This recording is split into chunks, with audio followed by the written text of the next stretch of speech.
Hello mga ka-London! Loan dito, loan doon.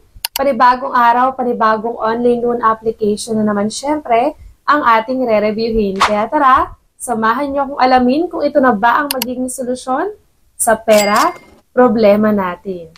Naku, isa ka rin ba sa naghahanap ng online loan application na available sa Google Play Store? Naku, eto na nga, may bagong labas na online loan application na available sa Google Play Store. Sa mga nakaraang araw, linggo, na na-review kasi natin, madalas available lang sa App Store. Pero itong online loan application na ito ngayon ay available na sa Google Play Store.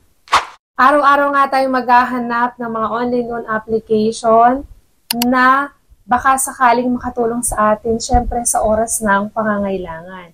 Pero syempre, kung kayo ay bago lang sa mundo ng online loan application, mas mainam na nanonood ka muna ng ganitong klase ng review para at least bago mo itry at bago mo subukang ibigay yung personal information, ay nakasisiguro ka muna na legit ang online loan application na balak mong pag-utangan. At syempre, kung balak mo talagang mag-loan, ilimit mo lang sa 3 hanggang 5 contacts ang nasa phone book ng yung cellphone. Para at least kung tumawag man yung mga agent ng OLA, ay hindi lahat masendan or matawagan.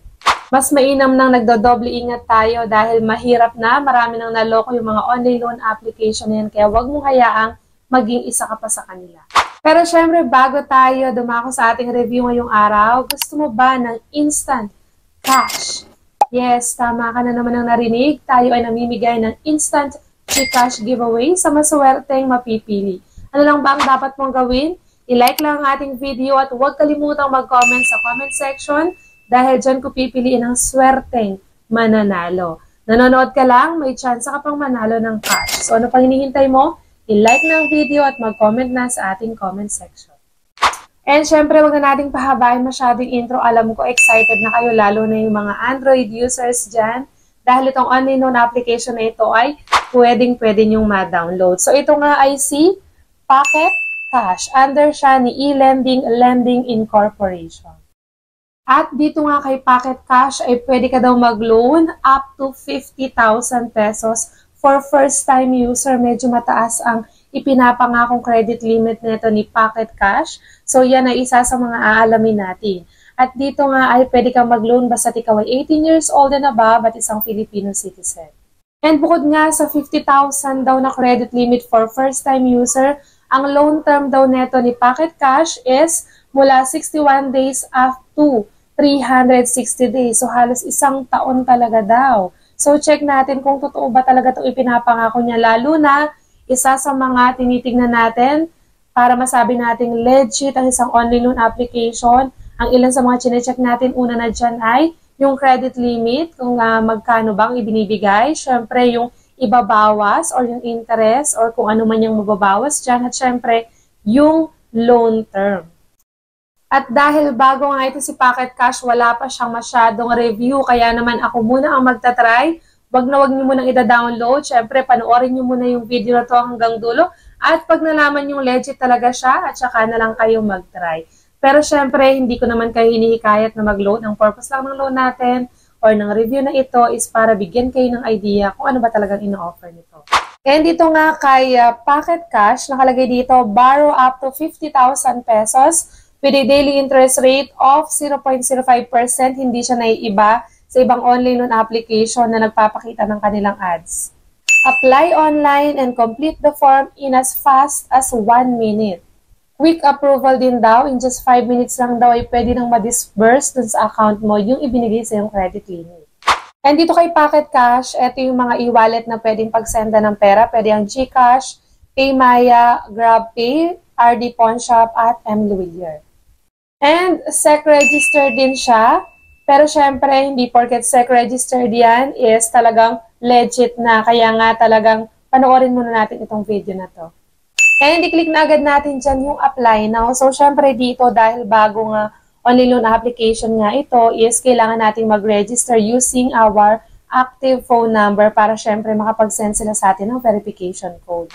And dito nga may nag-appear na enabling usage access. Authorization can help increase your credit limit. So, i-click lang natin yung to open dito para makapag-proceed tayo sa next step.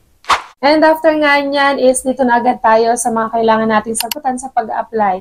Kung hindi ka na bago sa mga online loan application, alam mo na kung ano yung mga yan sinasabi ko na yan. So, 5 steps lang yan. Kasama dyan ang personal information.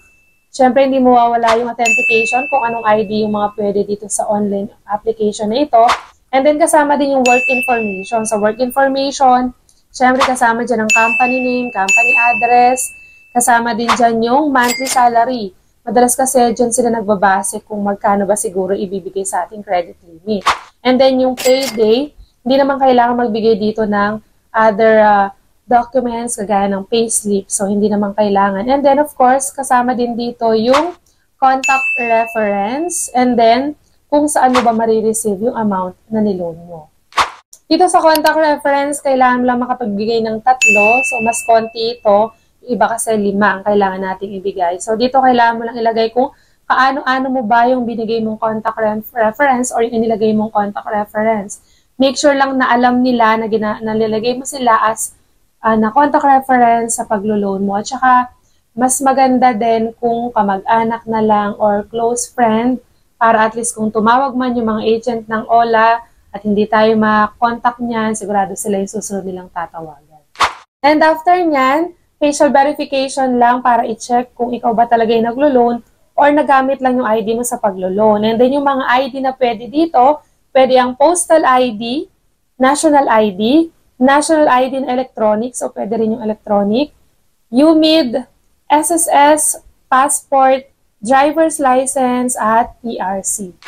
And after mo ma-provide lahat ng information sa pag-apply, dito na agad tayo sa pinaka-exciting part or yung pinakahihintay nating part sa ating review.